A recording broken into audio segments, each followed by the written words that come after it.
នឹងសង្ឃាតាមួយណាមានរសជាតិជាងគេទួចាំមិនដឹងឆ្លើយទេអញ្ជើញប្រស្នេហ៍ថាតាមប្រាថ្នា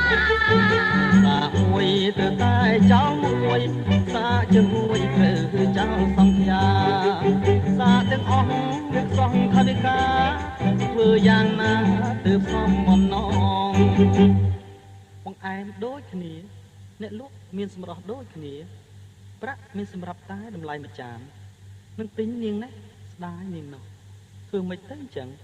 ចាហួយអូនមានតាំងពីអមតាមលីក្របាត់ឡងបើអញ្ចឹងទោះមកនៅល្អ